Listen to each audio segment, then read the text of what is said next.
since 2004. This is going back more than 20 years, folks. Since 2004, every national champion has been inside the top 12 in the Week 6 AP poll. So, Brad, instead of trying to find out who's going to be the national champion or maybe the long shots, you just got to look at these 12 teams because this is the top 12 in the AP poll right now for Week 6. Arizona is number 1, Michigan 2, Duke 3, Iowa State 4, UConn 5, Purdue 6, Houston 7, Gonzaga 8, Michigan State 9. BYU's getting pummeled tonight against Clemson is 10, Louisville 11, and Alabama is number 12. So once again, 100% of the national champions in college basketball have been inside the top 12 in the Week 6 AP poll. And Brad, I think the reason for that is because we get so caught up in conference play and what these teams do within the Big Ten and the SEC. And it's important to be playing your best basketball going into March, but also Feast Week and all these early conference games that we're getting, like tonight between BYU and Clemson. This is the closest thing that we see to the tournament, right? When it's neutral floor games, you're traveling to different parts of the country. You don't really have the playbook on all these other teams of familiarity like you do with everybody else in your league. So that's why when we get to this point and we've kind of seen these teams play for 6 weeks, they've played other great teams, they've gone and traveled and played them on the road or in these, mid-season tournaments, whatever it may be, we get an idea of who the teams are that are likely going to be in the Final Four and the team that likely will be cutting down the nets at the end of the year. So, Brad, here in that top 12, I mean, it sounds pretty accurate, right? You got to figure one of those teams certainly are probably going to be the ones that are going to win it all at the end of the year. Yeah, look, this is a really loaded class so far. You can make a very strong argument for any of these 12 teams to possibly cut down the nets and win the whole shebang this season. It's utterly ridiculous. I've said this time and time again. I'll repeat myself here on the broadcast tonight. This is in line to have one of the greatest college basketball seasons of our lifetimes. We have arguably, and it could be undeniably by year's end, the greatest freshman class we've ever witnessed. And of course, all of these teams are loaded with upperclassmen, seasoned players, some guys well in their 20s, and other dynamic freshmen as well, some of those diaper dandies. And they really melded very quickly and impressively so far this season. Of course, we got miles to go before we sleep, and conference play has only started up in the Big Ten with that off-balance schedule and every team playing 2 games in conference play here in the month of December before they go back to non-conference. And then we really ramp up with conference play universally starting in the new year in early January. But man, buckle up, folks. This is going to be a hell of a ride this college basketball season because, again, I'm going to repeat myself. All 12 of these teams have a shot and a decent chance of winning the whole enchilada. That's how deep and talented college basketball is right now. They sure do. But Brad, if you could only put your money on one of these teams right now at current price to win the national title, who would that team be? That's got to be Michigan. I think they're born of the best team that I've seen. Now, if I'm an AP voter, and I'm not, folks, I would still have Arizona number 1 overall just based on the overall resume and the quality of teams that they have beaten, not only at home, not only in neutral court environments, but also in true road games. See the win in stores against the UConn Huskies. They deserve to be the top team in the nation, but I think the Big 12 is going to cannibalize itself a little bit. I mean, just look at the top 12. We got BYU in there. Even though they're getting their butts absolutely handed to them right now against the Clemson Tigers inside MSG. You got Houston, the formula there for Kelvin Sampson. They D up the zombie horde, as I always call them. They just get after the offensive glass, get so many second, third opportunities, and they challenge every shot. They contest everything, even from like 35 feet away. Offensively, work in progress, not nearly as good, I think, on that end of the floor as the Houston product we saw last year nearly cut down the nets. And you got Iowa State in the conversation. And they go into Mackey. And folks, if you have never been to West Lafayette and gone to a game in Mackey, you got to put it on your bucket list. In my opinion, it's the best basketball environment, whether in the NBA or college basketball, and it's unrivaled. You're really on top of the action. They pack in there. It is deafening.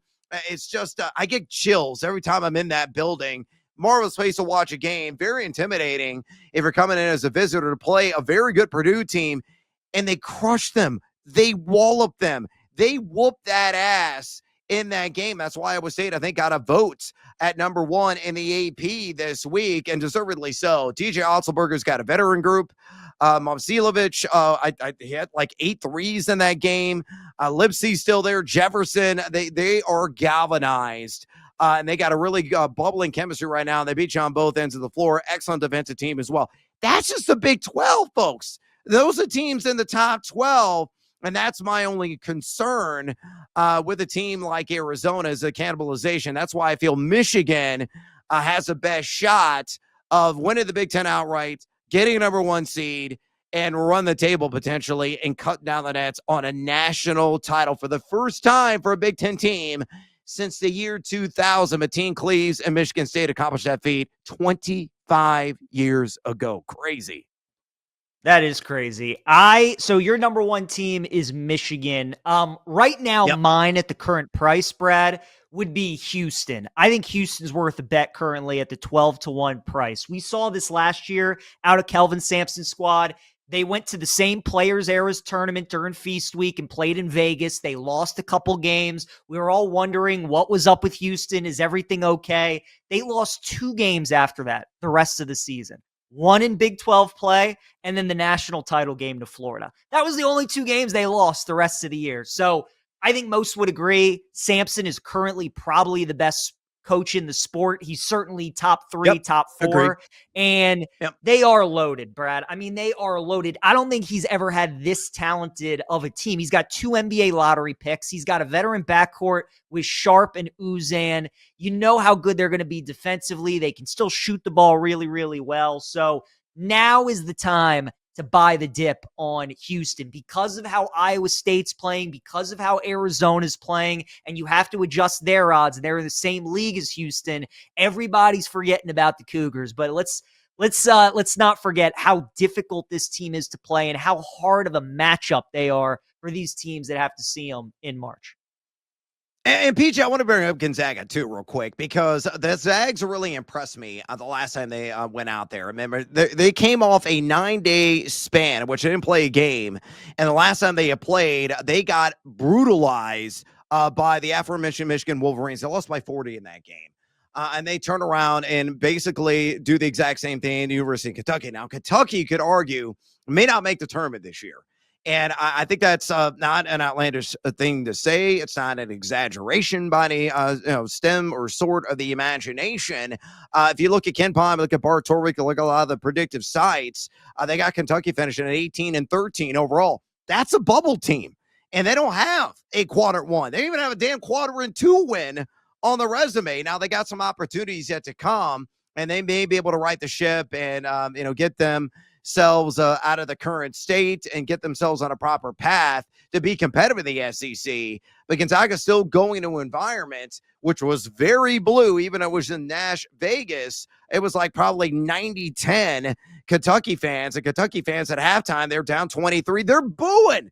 They're booing their squad off the floor. That's how impressive Graham Ike, Braden Huff, and company were. I really like this Zags team. If that version that we saw in Nashville against Kentucky can carry over into the postseason and the NCAA tournament, they're very much going to be in the conversation, not only for a Final Four appearance, but also potentially to win it all. So don't sleep too hard on the Zags.